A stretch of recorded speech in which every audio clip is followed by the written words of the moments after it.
ನಮಸ್ಕಾರ ಸ್ನೇಹಿತರೆ, ಕರ್ನಾಟಕ ಮ್ಯಾಟರ್ಸ್ಗೆ ಮತ್ತೊಮ್ಮೆ ಆತ್ಮೀಯ ಸ್ವಾಗತ. ಇವರೆಲ್ಲ ಮನುಷ್ಯರ ಅಥವಾ ರಾಕ್ಷಸರ? ಇಷ್ಟೊಂದು ದೊಡ್ಡ ಐಟಿ ಕಂಪನಿಯಲ್ಲಿ ಇದೆಂತ ವ್ಯವಸ್ಥೆ?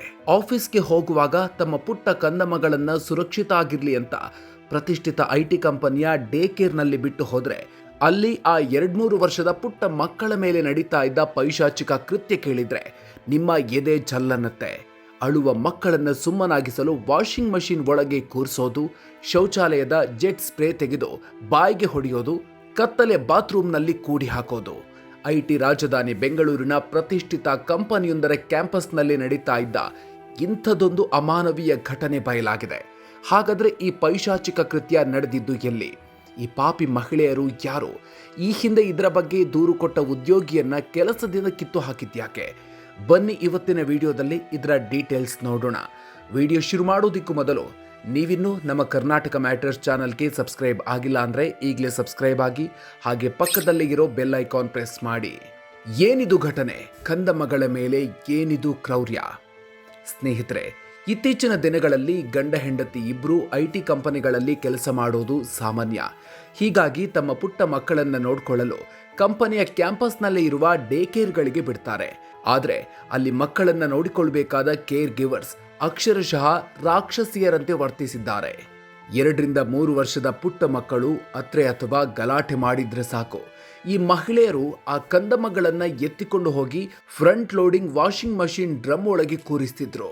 ವೆಸ್ಟರ್ನ್ ಟಾಯ್ಲೆಟ್ ಮೇಲೆ ಕೂರಿಸಿ ಬಾಯಿಗೆ ಟಾಯ್ಲೆಟ್ ಜೆಟ್ ಸ್ಪ್ರೇನಿಂದ ನೀರು ಹೊಡಿತಿದ್ರು. ಅಷ್ಟೇ ಅಲ್ಲ, ಪುಟ್ಟ ಮಕ್ಕಳನ್ನ ಬಾತ್ರೂಮ್ ಒಳಗೆ ತಳ್ಳಿ ಹೊರಗಡೆಯಿಂದ ಲಾಕ್ ಮಾಡಿ ಬೆದರಿಸ್ತಾ ಇದ್ರು. ಈ ನರಕಯಾತನೆ ಅನುಭವಿಸ್ತಾ ಆ ಪುಟ್ಟ ಜೀವಗಳು ಚೀರಾಡ್ತಾ ಇರುವ ಕರುಣಾಜನಕ ವಿಡಿಯೋಗಳು ಇದೀಗ ವಾಟ್ಸಾಪ್ಗಳಲ್ಲಿ ಲೀಕ್ ಆಗಿದೆ. ಘಟನೆ ನಡೆದಿದ್ದು ಎಲ್ಲಿ? ಯಾರು ಆ 5 ಆರೋಪಿಗಳು? ಇಷ್ಟೆಲ್ಲ ಕ್ರೌರ್ಯ ನಡೆದಿದ್ದು ಬೇರೆ ಎಲ್ಲೋ ಅಲ್ಲ, ಬೆಂಗಳೂರಿನ ಬ್ರೂಕ್ ಫೀಲ್ಡ್ನಲ್ಲಿರುವ ಪ್ರತಿಷ್ಠಿತ ಕ್ಯಾಪ್ ಜೆಮಿನಿ ಕಂಪನಿಯ ಕ್ಯಾಂಪಸ್ನಲ್ಲಿದ್ದ ಡೇ ಕೇರ್ನಲ್ಲಿ. ವಿಡಿಯೋಗಳು ವೈರಲ್ ಆಗ್ತಾ ಇದ್ದಂತೆ ಎಚ್ಚೆತ್ತ ಜಿಲ್ಲಾ ಮಕ್ಕಳ ರಕ್ಷಣಾ ಘಟಕ ಹಾಗೂ ಚೈಲ್ಡ್ ಹೆಲ್ಪ್ಲೈನ್ ಅಧಿಕಾರಿಗಳು ನೇರವಾಗಿ HAL ಪೊಲೀಸ್ ಠಾಣೆಗೆ ತೆರಳಿ ದೂರು ಕೊಟ್ಟಿದ್ದಾರೆ. ಪೊಲೀಸರು ಇದೀಗ ಡೇ ಕೇರ್ನಲ್ಲಿದ್ದ ಮಂಜುಳಾ, ವಿಜಯಲಕ್ಷ್ಮಿ, ಸಿಂಧು, ಭವಾನಿ ಹಾಗೂ ಬಿಂದು ಎಂಬ 5 ಮಹಿಳೆಯರ ವಿರುದ್ಧ ಬಾಲ ನ್ಯಾಯ ಕಾಯ್ದೆ ಅಡಿ FIR ದಾಖಲಿಸಿದ್ದಾರೆ. ದೂರು ಕೊಟ್ಟವಳನ್ನೇ ಕೆಲಸದಿಂದ ತೆಗೆದಿದ್ರ ಕಂಪನಿಯವರು. ಸ್ನೇಹಿತರೆ, ಇಲ್ಲಿ ಮತ್ತೊಂದು ಆಘಾತಕಾರಿ ವಿಚಾರವನ್ನ ಜಿಲ್ಲಾ ಮಕ್ಕಳ ರಕ್ಷಣಾ ಅಧಿಕಾರಿ ತಿಲಕೇಶ್ ಕುಮಾರ್ ಅವರು ಬಿಚ್ಚಿಟ್ಟಿದ್ದಾರೆ. ಈ ಡೇ ಕೇರ್ನಲ್ಲಿ ಸುಮಾರು 50-60 ಮಕ್ಕಳು ರಿಜಿಸ್ಟರ್ ಆಗಿದ್ರು. ಪ್ರತಿದಿನ 15-20 ಮಕ್ಕಳು ಬರ್ತಾ ಇದ್ರು. ಇಲ್ಲಿ ನಡೀತಾ ಇದ್ದ ಈ ಚಿತ್ರಹಿಂಸೆ ನಿನ್ನೆ ಮೊನ್ನೆಯದಲ್ಲ, ಬಹಳ ದಿನಗಳಿಂದಲೂ ನಡೀತಾ ಇತ್ತು. ಈ ಹಿಂದೆ ಇದೇ ಡೇ ಕೇರ್ನಲ್ಲಿದ್ದ ಓರ್ವ ಉದ್ಯೋಗಿ ಇಲ್ಲಿನ ಮೇಲ್ವಿಚಾರಕರಿಗೆ ಮಕ್ಕಳ ಮೇಲೆ ನಡೀತಾ ಇರುವ ದೌರ್ಜನ್ಯದ ಬಗ್ಗೆ ದೂರು ನೀಡಿದ್ರು.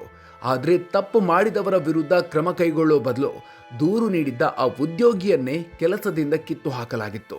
ಮಕ್ಕಳ ರಕ್ಷಣಾ ಅಧಿಕಾರಿಗೂ ಇಲ್ಲಿನ ಅವ್ಯವಸ್ಥೆಯ ಬಗ್ಗೆ ಹಿಂದೆಯೇ ಅನುಮಾನವಿತ್ತಾದರೂ ಯಾವುದೇ ಸಾಕ್ಷಿ ಇರಲಿಲ್ಲ. ಆದರೆ ಇದೀಗ ಯಾರೋ ಈ ಕೃತ್ಯವನ್ನ ಮೊಬೈಲ್ನಲ್ಲಿ ರೆಕಾರ್ಡ್ ಮಾಡಿ ಲೀಕ್ ಮಾಡಿದ ಮೇಲೆ ಅಸಲಿ ಬಣ್ಣ ಬಯಲಾಗಿದೆ. ಕೊನೆಗೂ ಎಚ್ಚೆತ್ತ ಕ್ಯಾಪ್ ಜೆಮಿನಿ ಡೇ ಕೇರ್ ಬಂದ್. ಈ ಘಟನೆ ರಾಷ್ಟ್ರ ಮಟ್ಟದಲ್ಲಿ ಸುದ್ದಿಯಾಗ್ತಾ ಇದ್ದಂತೆ ಹಾಗೂ ಪೋಷಕರು ಆಕ್ರೋಶ ವ್ಯಕ್ತಪಡಿಸ್ತಾ ಇದ್ದಂತೆ ಕ್ಯಾಪ್ ಜೆಮಿನಿ ಕಂಪನಿ ಎಚ್ಚೆತ್ತುಕೊಂಡಿದೆ. ಈ ಬಗ್ಗೆ ಅಧಿಕೃತ ಪ್ರಕಟಣೆ ಹೊರಡಿಸಿರುವ ಕಂಪನಿ, ನಮ್ಮ ಉದ್ಯೋಗಿಗಳು ಹಾಗೂ ಅವರ ಕುಟುಂಬದವರ ಸುರಕ್ಷತೆಯೇ ನಮ್ಮ ಮೊದಲ ಆದ್ಯತೆ. ಮುನ್ನೆಚ್ಚರಿಕಾ ಕ್ರಮವಾಗಿ ಕ್ಯಾಂಪಸ್ನಲ್ಲಿರುವ ಡೇ ಕೇರ್ ಅನ್ನು ತಾತ್ಕಾಲಿಕವಾಗಿ ಮುಚ್ಚುತ್ತಿದ್ದೀವಿ. ಪೊಲೀಸರ ತನಿಖೆಗೆ ನಾವು ಸಂಪೂರ್ಣ ಸಹಕಾರ ನೀಡಲಿದ್ದೀವಿ ಅಂತ ಸ್ಪಷ್ಟಪಡಿಸಿದೆ.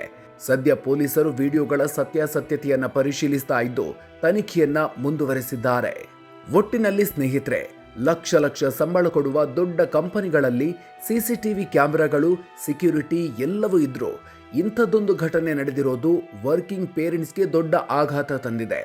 ಕೇವಲ ಬ್ರ್ಯಾಂಡ್ ಹೆಸರು ನೋಡಿ ಮಕ್ಕಳನ್ನು ಬಿಡೋ ಮುನ್ನ ಪೋಷಕರು 100 ಬಾರಿ ಯೋಚಿಸಬೇಕಾದ ಪರಿಸ್ಥಿತಿ ಬಂದೊದಗಿದೆ. ಈ ಬಗ್ಗೆ ನೀವೇನು ಹೇಳ್ತೀರಿ? ಪುಟ್ಟ ಕಂದಮ್ಮಗಳಿಗೆ ನರಕ ಯಾತನೆ ಕೊಟ್ಟ ಆ 5 ಮಹಿಳೆಯರಿಗೆ ಹಾಗೂ ಇದನ್ನು ಮುಚ್ಚಿ ಹಾಕಲು ಯತ್ನಿಸಿದ ಮ್ಯಾನೇಜ್ಮೆಂಟ್ಗೆ ಎಂಥ ಶಿಕ್ಷೆಯಾಗಬೇಕು? ಕಾಮೆಂಟ್ ಬಾಕ್ಸ್ನಲ್ಲಿ ನಿಮ್ಮ ಅನಿಸಿಕೆಯನ್ನು ತಿಳಿಸಿ. ಈ ವಿಡಿಯೋವನ್ನು ಪ್ರತಿಯೊಬ್ಬ ಪೋಷಕರಿಗೂ, ವಿಶೇಷವಾಗಿ ವರ್ಕಿಂಗ್ ಪೇರೆಂಟ್ಸ್ಗೆ ತಲುಪುವಂತೆ ಶೇರ್ ಮಾಡಿ.